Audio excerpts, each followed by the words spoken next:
Hi there, this is Eitan, and today I'm gonna make one of my history reviews on knives, and just to keep the knowledge and make it available for to everyone on YouTube. Knives history is not something you can find uh, available to everyone. You usually need to look in specialty books, or if someone has the time, he writes a nice article on Wikipedia, or you need to look into forums. And I want to make it accessible to a lot of people. So I'm not a military historian or military knives historian, so all I'm going to say now is based on others people's writing, of course, articles that I read in Knife World, in Knife Magazine, military knives reference book, etc. Articles like Frank Trezeka and Ivan Dublin Heffley. I hope I said it right. And other stuff, and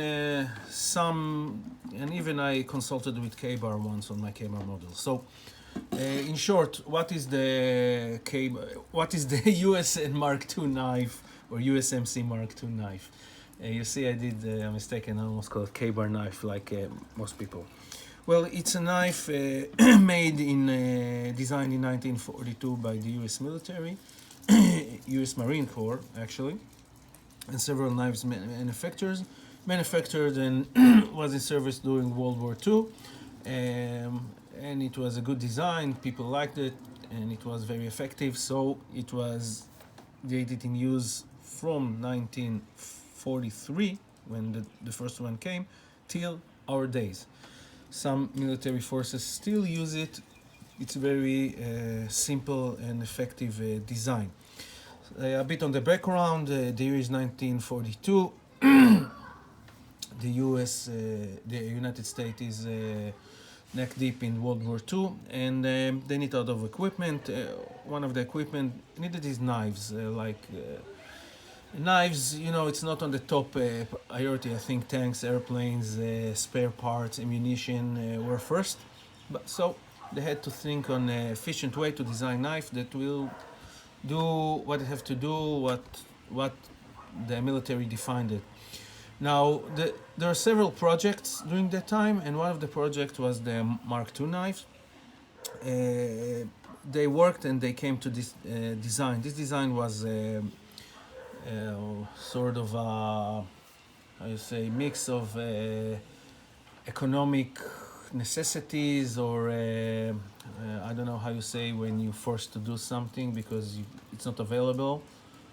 Because this is what they had. They chose those materials and this design because it's the best they can do with what they had, with the resources they had. So they came to 12-inch knife, 5-inch handle, 7-inch blade, weighs around 320 grams, which is around 10 ounces, a bit more, 11 ounces.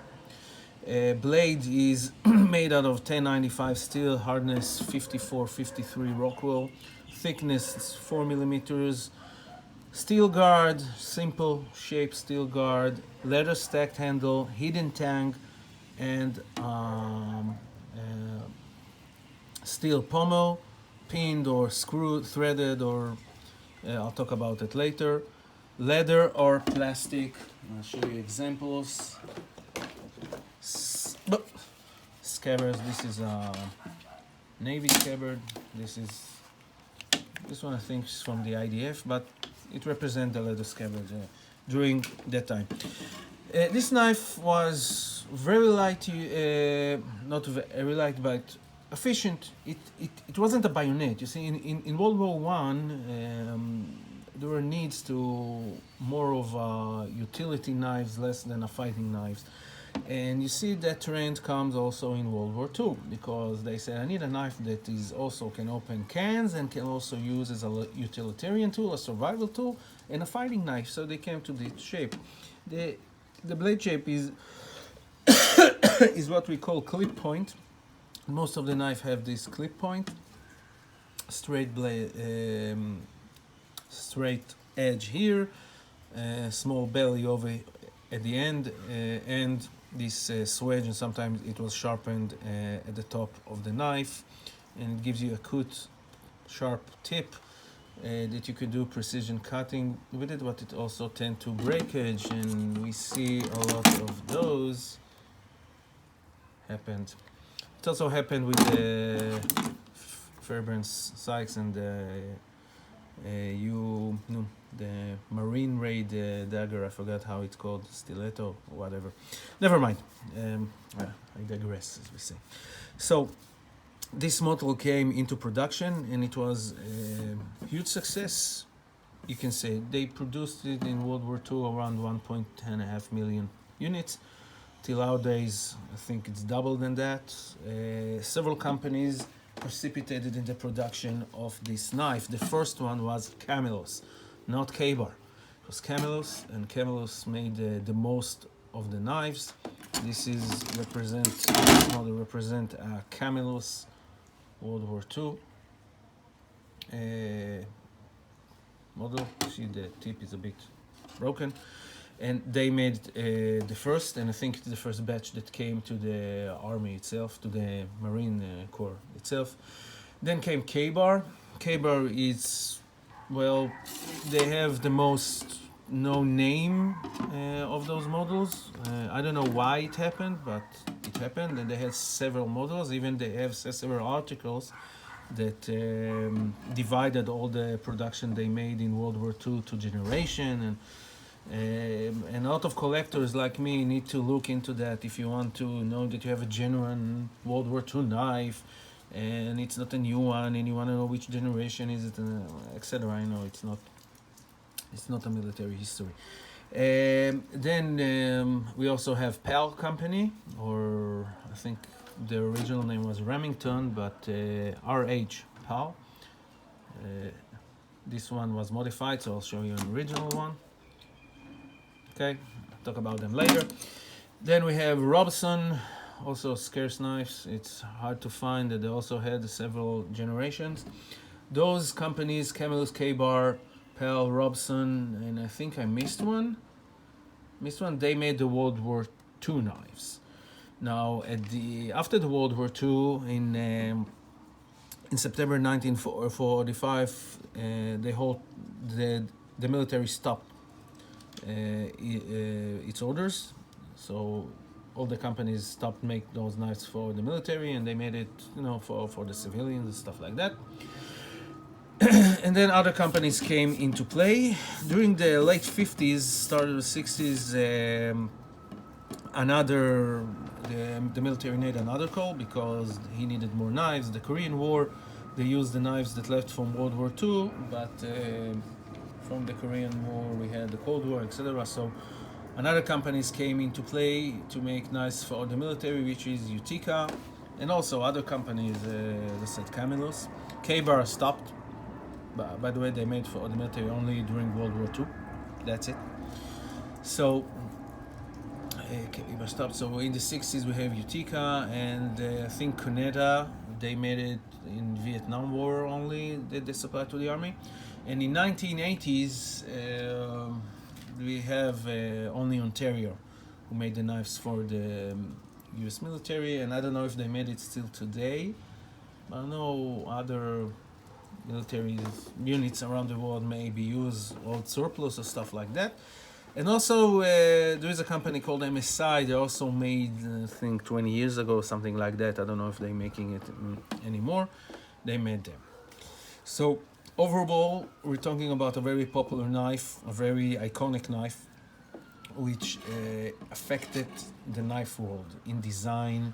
We see this model copied a lot. We see a lot of people try to improve the model, inspired by this model.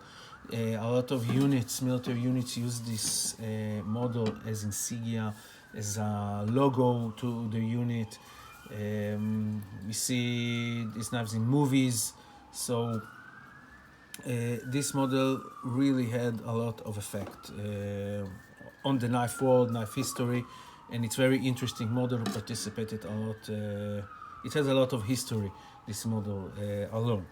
Now, this part I'm going to show you what I got And if you're not interested, so the history part, most of it is over, and now we're going to the more history geeks collectors stuff. So I'll just now take my K-bar knife, World War II K-bar knife, and I'll show them to you. So this is my World War II K-bar knives. One easy way to identify a World War II K-bar knife, just a general, not all of them, but it's the thick pommel. As you see, the K-bar have a very thick pommel, and the World War II, they are threaded here, not threaded, pinned here. So if you see old K-bar with thick pommel and it's pinned here, and it doesn't have this pin over here, it means that it's probably old model World War II era. But it's not says that all of them, but it probably is. Okay, you need to look for more signs. Now if you want to look to signs, you need to you have a great article. It's called K-bar Fighting Knives of World War II, published in April 2011 in in iPhone. And over here you can find all this table that you can divide them to subcategories by the author itself. This is how he sees it. Those are what he called Generation 3 World War II. So I have them. As you see, some of them have the logo over here, and over here I have USN, over here USN, over here also USN.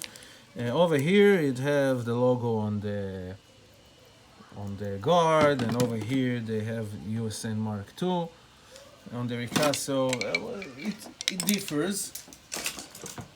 I have also another two K-bars which are later period. Find them. Second. Oh, those two? No, this one and this one. And where is the other one? I have another one which is older period. I'll just find it. This one, it has a Lean New York. I asked for K-bar, not on that one, on another model. Just a second. Oh, no. Yeah, found it. On that one, they told me the thing is from the 70s. This one has USMC on it. K-bar. And this one, as you see over here too, they had reconstructed the back of the knife. I don't know from which era this one, and if you know, you can leave comment. I would be more than happy. This one is 70s, around the 70s, as the guys in K-bar cutlery told. Now we have the PAL. The PAL are very interesting. They're unique. They're pretty rare. This one had been modified. They have those red-black spacers. You can find K-bars with red and black spacers, and they're very scarce and cost a lot. And as you see over here, they have this very thick pommel, same as the World War II K-bars, and it's also pinned, but with a circle, which causes it to sometimes move a bit. Those were made for the Navy by PAL, called also RH37 model. It's very nice and unique model. Over here I have the Robinson. The Robinson are also pretty rare. Those are, and they have also 4 generations or stuff like that for subtypes. Those are the USN Mark 2s. They have also USMC, which are rare. Robinson knives, also World War II, but the tips are broke or I don't know, wear out. It's too bad. It's a pretty knife. And I have something for a surprise for the final part. Over here I have Camelos, which is the company that made the most of the knives. during World War II, and this one I think is from Vietnam because it's have this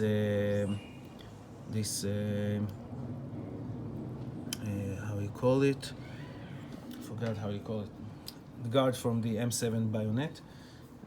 It's something nice that someone make. I heard that you can find it in one of the books. And over here I have a new camelos. I got it because it have this interesting part over here. And last, I have this. This is not a classic Mark II. I have it with the original sheath. There's the sheath. Just a second.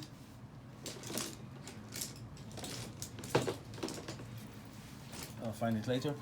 This one is Western G46 it's 8-inch blade with blued blade. Yeah, some people consider it as a Mark II, but this one is not military issued, but some soldiers bought it. This one, it's definitely a high-end piece.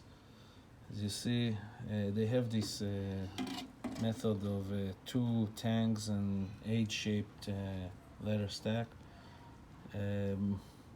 Stand correct, I think some of them were military issued. I know that there are models that for sure, but I don't know if that model specifically.